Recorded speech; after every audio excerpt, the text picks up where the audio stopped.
Well, Steve Absolutely. and Troy, I hope we don't get our bell rung during this webinar because it's time to kick it off. It's 3:30 Eastern, and I just want to say good afternoon to everyone, and thanks for joining us. My name's Dr. Donnie Horner, and I'm the Senior Vice President of Human Capital Services for HigherEchelon. I'll introduce the two colleagues of mine who will be discussing high performance and human high performance concept with you here in just a second. I'm privileged to lead a team of really talented, highly credentialed colleagues who are experts in optimizing human performance. And when I say human performance, I'm talking about individual performance, team performance, and the performance of large, complex organizations. Our clients are people and companies that want to go from good to great. And that's a really important point. Folks that want to be not just good, but great. And so what we try to do is apply scientifically informed best practices to their unique situations to make them better. Just a couple heads up and ground rules before we begin. Just so you're aware, again, thanks to those of you that are joining us, our web administrator has turned off your cameras and microphones. So if you're toggling with those devices, you don't have to worry about that from your end. If you have questions during the presentation and during this session, submit them to the chat, and we'll do our very best to monitor your questions and address as many as we possibly can. We want to be very respectful of your time, and that's why we started on time, and likewise, we'll finish on time. We've purposely limited attendance to this event to keep it manageable and worthwhile, and to make sure it's folks that are of the same ilk as folks that are participating. We'll also provide our contact information at the end of the webinar so that you can get in touch with us directly. So, why are we here today? The goal of today's webinar is to discuss the science of human high performance and how it applies to sales. And make no mistake, our goal and objective is to help you sell more and make more money. This is not your typical sales training webinar. It's the science of high performance applied to your sales training. The webinar is about the cognitive skills, and by cognitive, we mean mental, the mental skills you need to win. Joining me today are my colleagues, Steve Spaulding and Troy Prehar. Let me tell you a little bit about each of them. Steve has a proven record of high impact sales, and he's just an outstanding salesman, and his results show it year over year. As the current vice president of commercial sales for HigherEchelon, he grew his top line revenue by 36% in his first year, and he did that by establishing large client successes with Fortune 500 and private equity firms. His prior work as our vice president of government sales yielded immense results, and the yield was to numerous accounts with NASA and other large government clients. Steve applies the human high performance skills he learned as a West Point football player and as a Airborne Ranger qualified officer. Many of those skills were rooted in the Center for Enhanced Performance when he was at West Point. It's really of importance to note that Steve created the Dartmouth Peak Performance Program, a program in the Department of Intercollegiate Athletics at Dartmouth. And it pulled together performance specialists in many different functional areas to maximize athletic and team performance, to get them from good to elite. A little bit about Troy. Troy's a 20-year veteran of the life science industry, having held multiple sales and marketing leadership roles in both large and startup companies. He's been sales manager of the year at every company he's worked for, every one. He's hired and mentored 7 sales rookies of the year, 7. He's built and led the sales training programs at 2 Fortune 100 companies. He's a recognized thought leader on value definition and value creation in the current healthcare environment. Troy's a former U.S. Army Armor Officer and West Point graduate, where he captained the 1993 Army football team. While he was at the academy, Troy was an avid participant in the Center for Enhanced Performance and used its novel, creative, cutting-edge training to improve his individual football mechanics. Let me tell you a little bit about our company, HigherEchelon. At HigherEchelon, you'll hear us say the words HE as an abbreviation.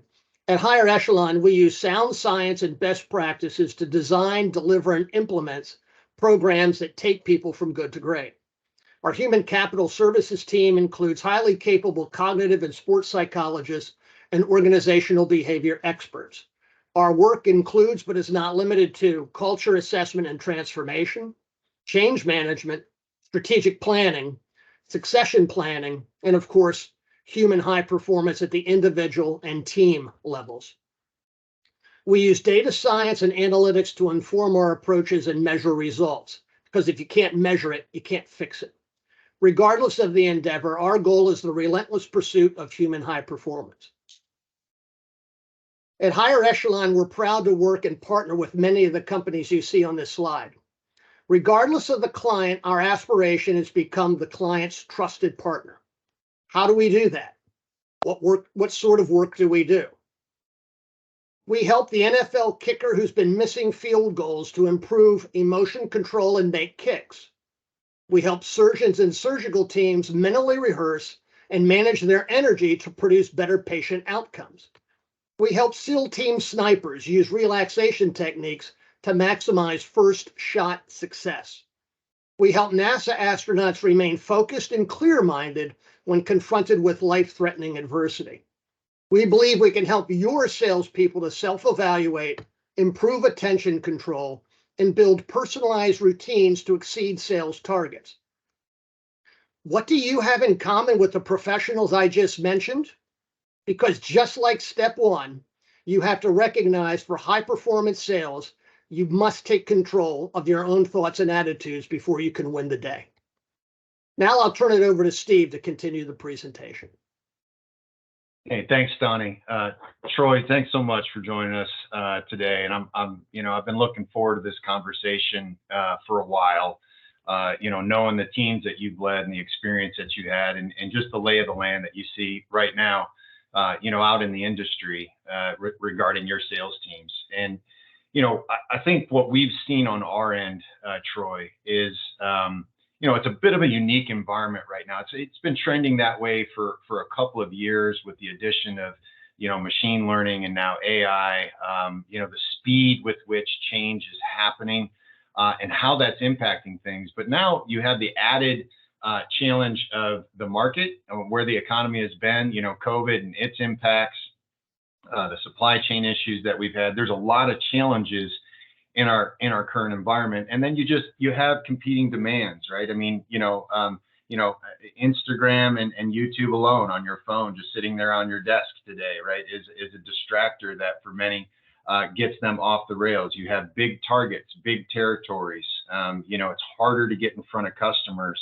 Remote environment, right? How do you lead remote? Has been something that we've been asking that question for a little while and trying to solve it. But data management has then become a big issue. So you have leader to rep engagement, communication challenges. You have remote environments, increased territories, targets aren't going down any in terms of projections. That sales reps and sales teams are being demanded to meet. And it used to be that you could count on 20% of your sales force to deliver 80% of your number, but those days are over. Right? They're over. To perform in this climate and hit aggressive revenue targets, you either need to get the majority of your reps participating, or hope your luck carries you a little further before you fail. So, I don't know how you've seen things change there at Philips, and on your teams, but does any of this resonate with some of the challenges that you're seeing right now?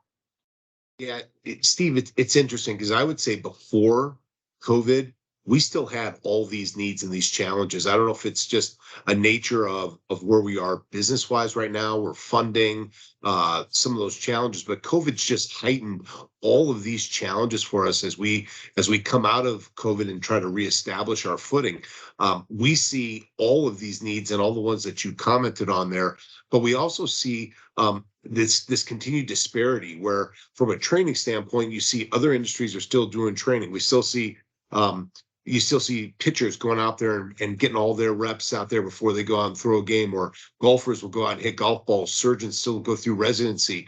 But for some reason, when we think about the sales environment, the training environment, we think we can take salespeople, put them through a quick 5-minute training or a 1-week training, send them out there, and they don't have to keep practicing for it like that. And we've just found, at least in our industry, that the environment that they're selling in right now has become so much more difficult, whether it's the customers have more information, when they go in, or they don't see you as much, or just like you said, this virtual selling from the other side of a computer screen.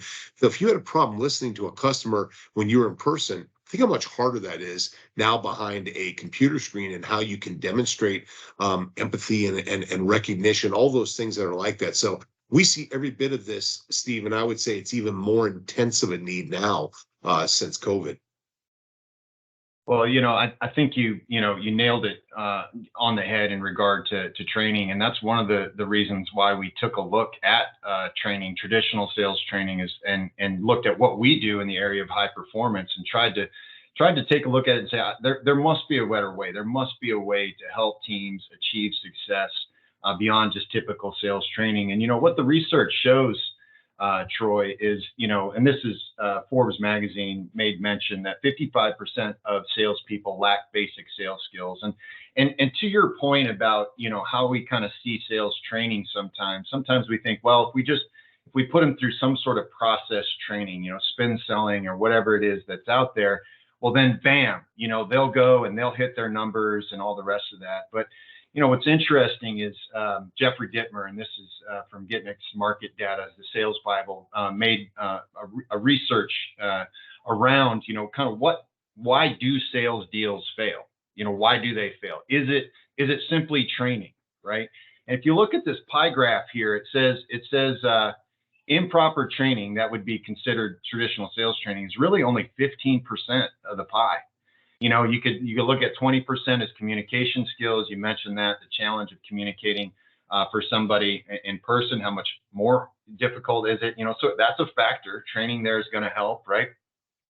And then maybe 15% is poor management, and varying ways, whether that's data and information, CRM, internal information systems, whatever it is, or self-management, but what the research showed, and this is remarkable, it's really, really remarkable, is he said over 50% of sales deals fail really because of sales rep attitude, of the attitude of how they show up in their sales engagements, that it contributed to over 50% of those failed opportunities. So again, I don't know if that's, this is certainly what the research started to show us as we started to tackle this problem and thought about applying the science of high performance to sales. But this really communicated for us how much sales reps and sales teams can benefit from high performance training. So as you think about some of the best sales reps on your team, what have they demonstrated over time in regard to, these basic skills, as well as their attitude, as well as their management of information and communication, Troy? Yeah, I kind of wish we had everybody unmuted, because I'd love to ask all my fellow sales leaders and sellers here. I guarantee you that if we were to ask you to say, do you know of salespeople that have been successful for COVID and after COVID, or consistent all the way through? And every one of us could name a number of them that could do that. And a lot of it comes down to, like you said, the attitude piece. I would posit that it's less about sales skills and about those cognitive skills that they have, and why they've been able to navigate challenges like COVID, or whatever the headwind is. Maybe it's your a new breakthrough, or maybe there's in our world, it could be changes in reimbursement structure, or law and access to devices and things like that. Whatever the challenge is, there's some people that just always find a way to be successful. And I think that's a lot of what we saw there in that attitude. I would say again that in this new world, this post-COVID world, again, if you don't have the right mindset, it doesn't matter how good you are at knowing your product, that you can recite all the features, benefits, or you feel like you're great at asking, handling objections. Yes, those are all critical things we've got to be able to do. But I believe that if you don't have the right mindset, you're already starting with one hand tied behind your back like that. So yeah, I would absolutely agree with this research. Yeah, and I sit in a seat as well every day, and can think back actually to a couple of examples just this year, quite honestly, Troy, about opportunities that I missed. Right, I missed a little bit on because of attitude, right, and certainly to the point. I think the point was made in there about products and services, what you're actually selling. is really important. And do you believe in it, right? And people can pick that up too. You know, what your attitude is about what you're offering. You know, people pick that up. So, you know, as we looked at, you know, kind of then how do we really tackle this idea of attitude and mindset and performance to help sales reps and sales teams improve? You know, the science of adaptability really is on the forefront of all the performance landscape right now, as we think about how do you perform better as a leader, how do you perform better as an individual. You know, we've all heard of you know, EQ, right? Emotional intelligence. And that's important. You got to be able to understand your own emotions. And we'll talk about that in a minute, as well as, more importantly, perhaps, the emotions that the customer is experiencing, and to pick up on whether or not they're frustrated and things like that. But as we look at adapting to change, as maintaining performance over time, increasingly the science of adaptability has shown us that, you know, I think that you've made the point a couple of times. It's not COVID, it's not the supply chain, right? It's things that we can control. It's controlling the controllables, as we say. And if we can focus on controlling the controllables, which is what the science of adaptability really does, it helps us to identify what can we control and not control. How adaptable are we to any given environment? How much can we change? Are we willing to change or not change? And sometimes in a new environment, you have to unlearn to relearn things. You know, if you get stuck in certain, I don't want to say excuses, right, but certain mindsets that end you at this point of suboptimal performance. We talk about performance as obstacles that are in the way, and we need to remove those obstacles so that you can get to better performance. Well, in order to do that, you have to be willing to change. You have to be adaptable. You have to take on a mindset that says, I'm ready to learn new things and to change in order to evaluate myself and get a little bit better. So again, as you think about kind of this idea of controlling the controllables and how it applies to your team, you know, we talked about the sniper getting ready to take the shot, or the kicker getting ready to take the kick. If your team was more adaptable, what would you anticipate in terms of their overall performance? Get it this way, Steve. And I think if we were to, again, get the sales leaders on this call and ask them the same thing, we've all had hires from people, folks that have had a lot of success in other places, and we bring them on over to our team, or maybe they're from another industry, or even from the same industry, and all of a sudden they're challenged. They're having a hard time finding success or finding a way forward through the sales process and the sales cycle. And I think a lot of that really reflects this lack of adaptability. For some people are really, really good at doing one thing, or they keep going back to what worked for them before. And I like to use the analogy that if you're a hammer, the whole world looks like a nail. And I've seen salespeople go out there and say, right, just teach me what I need to know. I know how to sell. I'm going to go out there and go do it. But when the environment changes, when the needs of the customer change, when there's other elements that you're failing to recognize, but you're still hammering away out there, but the solution calls for a different type of tool, well, you're going to lose the sale. To me, this adaptability concept, Steve, is probably one of the best ways to define what we see in people who can be successful in multiple different environments, say pre-COVID, post-COVID, and they've been successful all the way through. And I think when you look at on the screen, those traits that are there, from grit and resiliency, your ability to manage your own emotions and stay regulated all the way through, it makes a lot of sense that those adaptability skills would help you to navigate those headwinds. Yeah, and so to do that, right? That's one of the things we took a hard look at, and I want to dive into the meat of this. The title of our webinar here is The Science of High Performance: Powerful Cognitive Skills You Need to Win. And so, Troy, I'd love to dive deeper into what are some of those skills, like real practical, like how do we think about this? And at the front end of this, and this is based off our resilient, adaptable leader model, how we look at the science of high performance, and it always begins with yourself, right? The ability to manage yourself, controlling the controllables. You don't have a control over a whole lot of things. You have the environment, the market, COVID, supply chain. You don't have control over those things. You can influence them, perhaps, but one thing you always have control over is yourself. So it begins with you, right? So looking at the ability to be self-evaluating, right? Can you be critical of yourself and your performance? Often worked with a lot of athletes in the past, and I would say to a lot of teams, let's not congratulate ourselves on the way to failure. We won't want to be patting ourselves on the back and think we're doing well when we're really not. And there's areas where we can improve. At the same time, you don't want to be overly critical, right? Am I constantly in this place of sort of beating myself down internally, right? And you have to have some ability to evaluate yourself objectively from what we call that third party lens, that metacognition lens that looks in on your performance and says, here's how I'm doing. Michael Jordan was known for sitting at a bench and throwing a towel over his head right after every game. And he would go through every aspect of his game. He was very, very critical of himself and his own performance. Why? Because he was going to fix it. He was going to get better, right? His next time out.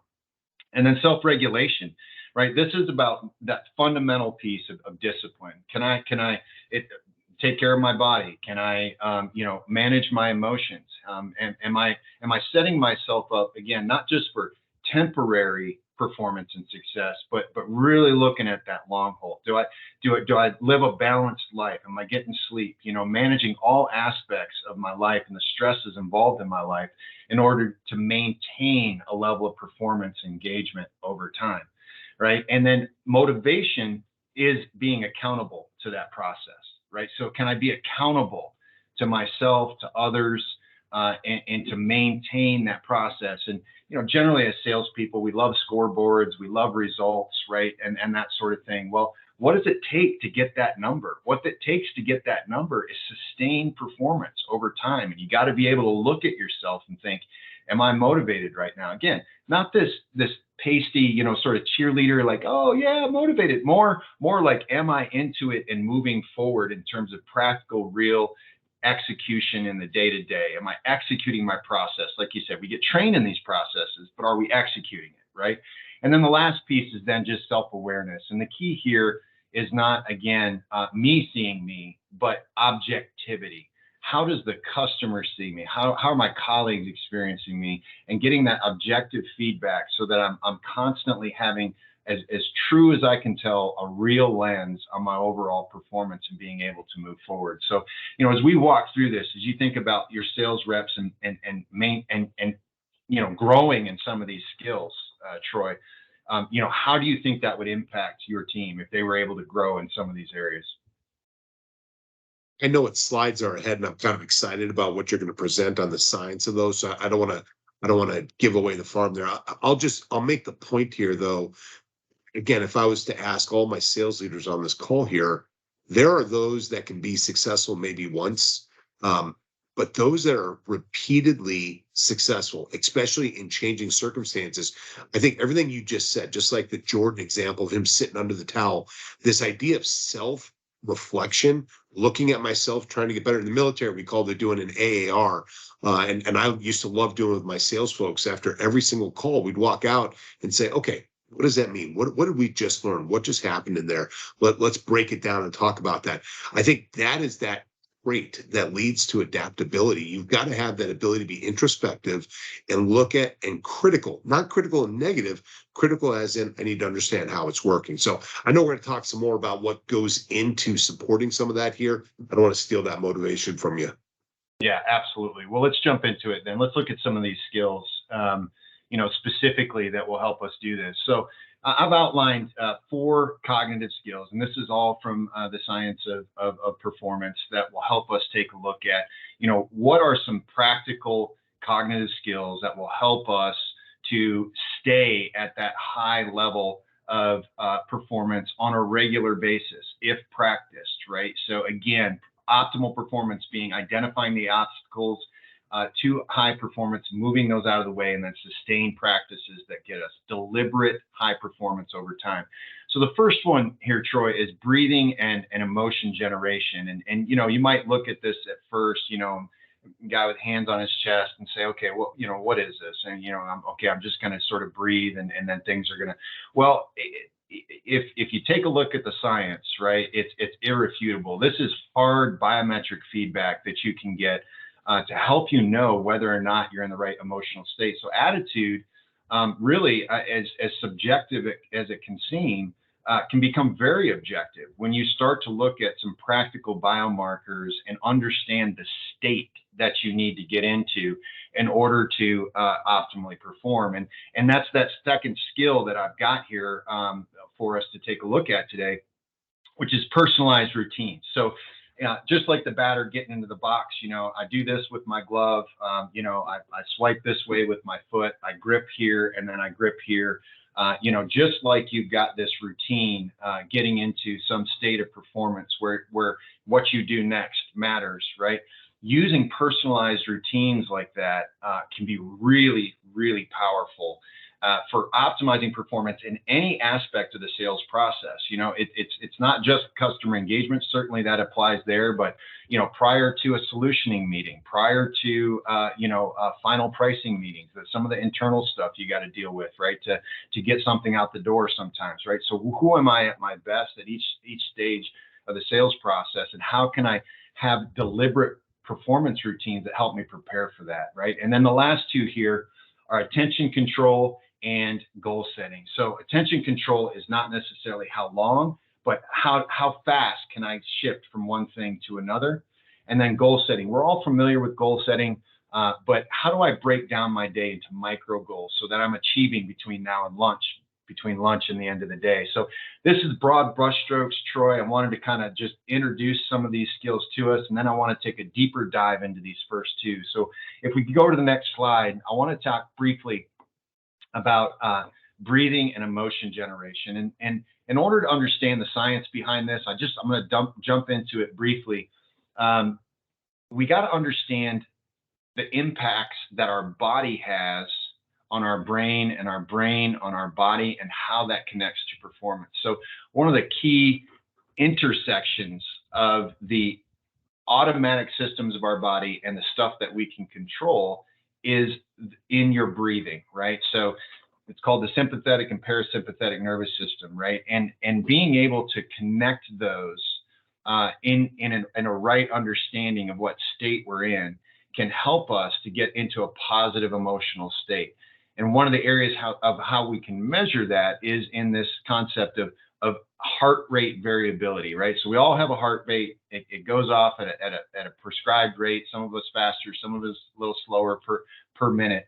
But it's not a metronome. It's not right on. There's gaps in that, and that variability is what they call heart rate variability. And when you can match your breathing rhythm with that heart rate rhythm, the science shows that we have a positive emotional state, right? So you can see some of the graphs over there on the right. What that heart rate variability, what they call coherence, looks like when you're frustrated, and what it looks like when you're in a state of appreciation. So simply stated, our body and brain work better, and we feel better, and we perform better when we're in a more positive emotional state. So getting back to this idea of attitude, reps who are frustrated on calls, how have you seen reps handle frustration with customers over time, and those who do it well and those who don't do it well? What I find amazing here when I consider this technology and this concept of coherence like that is you can learn to use your breathing to regulate your response. And so I to your question, I can tell you a number of times where I'd go into a sales call and I'd watch a sales rep start to lose control, become emotional, have that red response, or get really short, clearly have an impact on their listening, and they're not managing themselves. They're not controlling their breathing. They're not in a way that they can bring down their energy level to match that of the customer the right way like that. And I think, especially in negotiations, the customers can read that and understand that. This to me is fascinating. This is why I think there's so much power here in supporting your selling skills with cognitive development. Think about how many role plays you've ever gone through for my salespeople on this call like this, and you would have the ability to go in and say, let me control my breathing ahead of time. Or when I don't, a change happens and I'm reacting to it, how can I stay in that optimal area like that? We see that with the kickers that sit there and let all the air out right before they go, or the guy getting ready to hit the last second free throw, or even the batter getting up there ahead of time. I don't know why we don't do this more in sales. It seems like such a no-brainer to me, Steve. Yeah, and one of the most powerful aspects, of this skill, too, Troy, is that it actually puts the salesperson in control. It gives them a glimpse into the function of their own state, so that they can be in control. And if they notice, again, that self-awareness, the state that they're in, they can bring themselves back. Otherwise, without training, without this skill, a lot of times there's no gap between stimulus and response. They're in a situation, they're headed down a spiral, and they can't exit stage right, because they've never practiced a new behavior. They've never practiced the ability to regulate in the moment and pick something new, right? So it's about being able to pick a new behavior and do it over time. Well, you can't do that unless you're aware of where you are, and then you have some power to manipulate your physiology, right? And so that's what this allows you to do. So if we take that one step further and we think about, okay, how do we maybe put some of these things together, right? My mental state, my emotional state, self-talk, there's a lot in the world of performance that we can dive into. But I think one of the most powerful things that sales reps can use, and we've mentioned this before, is this idea of pre-performance routine, right? Just like the batter get in the box. And what it is a mental, emotional, and physical characteristics that comprise you at your best, right? And what's important to understand here is not everybody is the same. Some people have to be ramped up a little bit more to be in the zone. Some people need to relax a little bit more. What's important here is that it's unique to you, and through practice, you identify what the best version of yourself really is, and you get feedback, and you take practice reps at this, and over time you get better. But you can't take practice reps unless you really understand what that state is for you. And so one of the things you can use to get into the right mental, physical, and emotional state is the power of I am statements. To say something like, I am centered, I am focused, my body is relaxed and yet energized. And you can take a look at that phrase in some ways and say, well, it kind of seems sort of hokey if I'm just kind of chanting something like some sort of mantra out into the air before I get out into a call. What's so powerful about this, Troy, is there are brainwave states, alpha, beta, theta, delta, right? And in a certain brainwave state, these sorts of statements and preparation and routines the brain doesn't know the difference between actually stepping into the batter's box and hitting that bat, hitting the ball, or in the practice mental routine that you just did. So far as your brain knows, if you see and mentally see a positive outcome to your sales call, right? Deeply experienced with all your senses, hey, this is going to be successful. You carry that over into your performance, into that call, and your brain doesn't know the difference between that practice rep and what you actually execute, right? So to get really, really practical, what would that look like? Okay, what tools can you use? It's effective self-talk, deliberate breathing, being able to stop negative thoughts in the moment, or let them phase by. But I've got an example right here down at the bottom, and I just want to kind of go through this and then talk about what some of the impact on your team might be, and then we're going to go to questions, because I know that we're close to the end of our time. But here's what a pre-performance routine could look like prior to a call. Take 3 deliberate breaths to optimize your energy and your feeling, and then repeat, I'm balanced and I'm prepared, right? Visualize the customer. My shoulders are relaxed and away from my ears. I release my tension. One final deliberate breath right before I get on the call, and then boom. And I guarantee you, Troy, if somebody does that, if somebody actually goes through that deliberately in a practice format, they're going to enter that call in a better state than if they just blow into the call, no prep, no thought to their emotional and mental state, whether or not they're prepared or positive or what they're bringing into the call. So, I know you've had some practice and work with this type of thing based on your experience. As you think about bringing that to a sales team, how do you think it would impact their performance? Steve, when salespeople first learn sales, they're taught a sales process, and they're taught the selling skills to support that. And most of the people learn pre-call planning. Write out your questions ahead of time, learn your scripts, understand try to anticipate your customer's needs, do your open probes around that. try to map their needs ahead of time. Then you go into the call like that. And that's part of proper proper preparation going into the sales call. It's no different than the surgeon who studies the notes ahead of time, goes back and reviews the x-rays and the videos, or any different than the batter who's got his routine of doing his gloves and all the other gyrations that they do before they get up and they go hit, because they've got a routine that goes in there. I wish it was the exception, Steve, for the amount of sales calls I've been on with my team and seen them go in there and not be prepared. Go in and say, this is the same presentation I did somewhere else, but not go through the preparation ahead of time. And all of my consistent performers that I've ever had in my career were folks that had a routine in how they did that.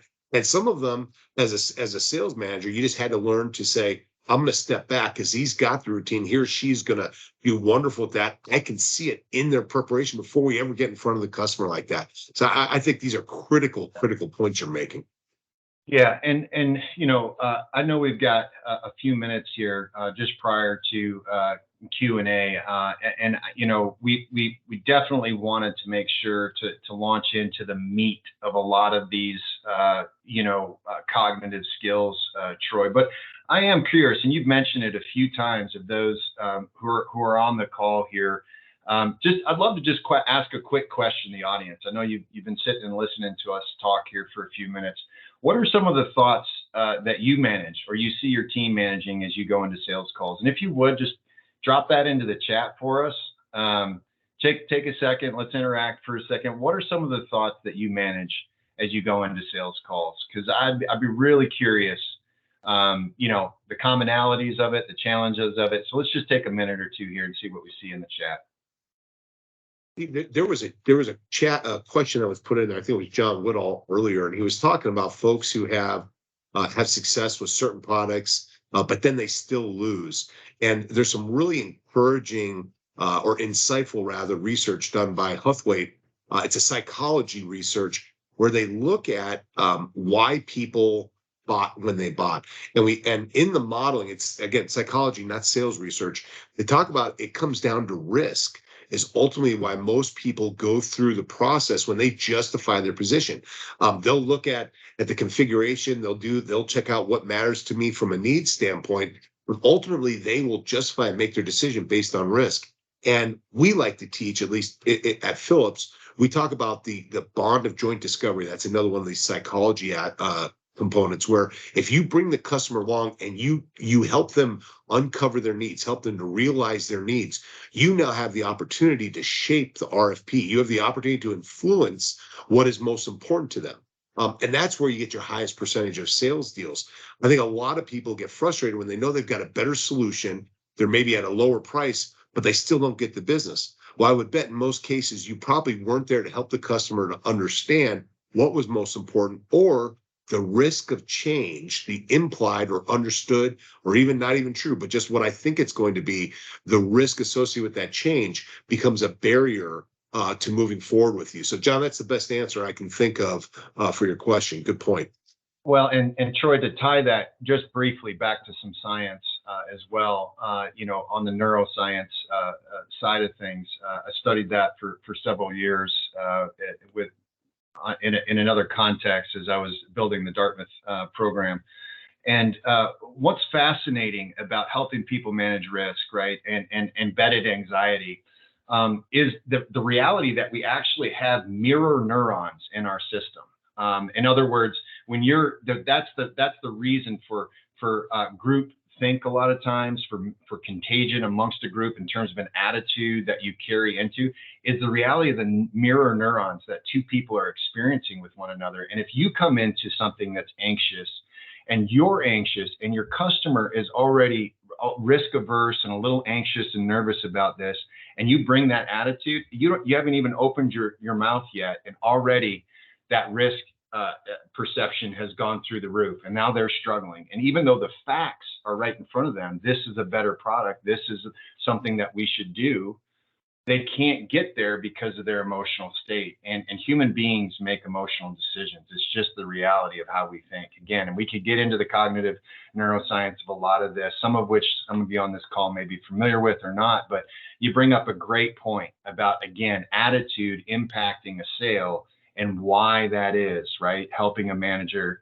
helping someone with risk. So let me go ahead and kick it over to Donnie. I know we're running close to time, but tremendous conversation, Troy. Thanks for the time today. And Donnie, I'll kick it to you for questions.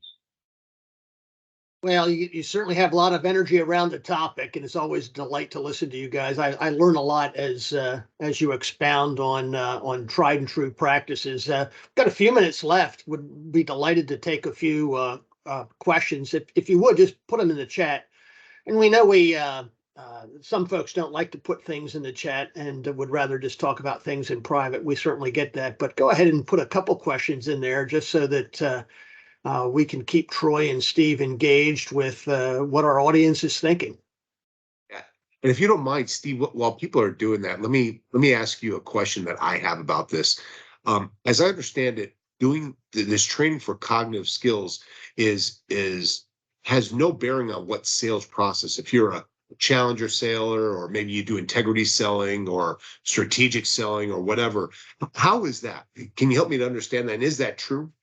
Yeah, spot on. Yeah, I think a best way to think about this is to think about this kind of training as a catalyst to whatever sales process you have, right? So whatever that nuts and bolts sales process it is, this training is about performance inside that process. So we're going to be a catalyst for whatever process it is you're using by helping you use it consistently and to do it at a high level over time, right? So this is really about performance, helping the individual and the teams perform better.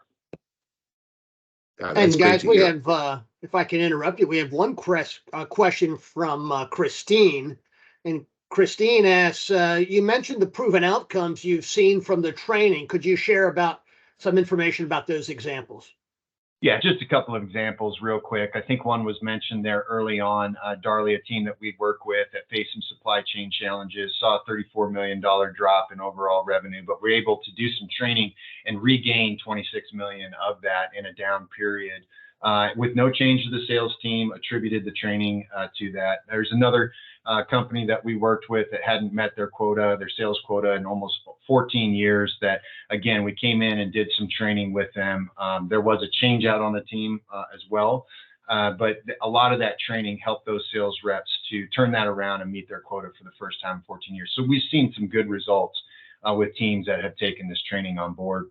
I see one more question here from Matt Wilbur. It says, many of my clients' buyers are marketing saturated emails and tend to be pretty negative during sales calls. What advice would you give to a BDR manager to keep their team motivated in the face of strong negativity? Well, Matt, it's interesting. I actually, one of our previous posts, out on LinkedIn in preparation for this webinar was actually a little bit about that, not just cold call process and getting in front of somebody, but also, handling negative reactions from customers. And, in a lot of ways, that self-regulation piece that we go back to in that model, that ability to manage your emotions, is critical to handling negativity. Optimism is one of the biggest indicators of positive, successful sales outcomes, and that only can be attained and maintained, right? Is by understanding the emotional state that you're in. So a lot of handling negativity is realizing how it's impacting you emotionally and being able to flip the script. Thanks for that, Steve. And thanks, John Crowder, for the comment. The mental is to the physical as 10 is to 1. No question about that. And just the 1 minute or so that we have left, Troy and Steve, did you want to mention AQAI and the opportunity we're presenting? Yeah, I'd love to. Earlier on, for those that on the call, earlier on, we mentioned this adaptability assessment. So this is an actual assessment that you and your team can take to help you establish baseline of where you are on many of these mental and emotional skills. And what we would love to do is offer that to you free, along with a a 30-minute consultation. So if you go to the next slide, please. Right here, and we'll drop it in the chat as well. If you would like to, for the first 10 people that sign up, we'd love to give you a free adaptability assessment. We'll send you the results, and then I'd love to just go over those results with you. You can use it for your own benefit. You can use it to take a look at your larger team after that, if you'd like to do some training, or just take it away with that self-knowledge of, okay, here's where I'm starting in regard to some of these things. I'll talk you through some practical things you could do day to day to maybe move the needle on some of those, but we'd love to be able to offer that to you free. So go ahead and click on that calendar link, sign up for a 30-minute consultation. We'll send you that adaptability assessment as soon as you sign up. And I'd be happy to get on the horn and talk with you for a few minutes as to where you are and where you might want to go. Steve and Troy, thanks a lot, and being courteous to our audience. We want to stop on time, and we're right there. And just a few observations. The great news here is that the skills you need, these are things you can control, and these are things you can train on. And we have to remember that high performance starts with taking control of your own thoughts, your own attitudes, and your mindsets. Controlling the controllables begins with you. We want to thank you very much for joining us today, and just contact us to get you started. Have a great day, and thanks again. Thanks, everybody. Thanks, Donnie. Thanks, Steve. Thanks, Troy. Thank you, Donnie.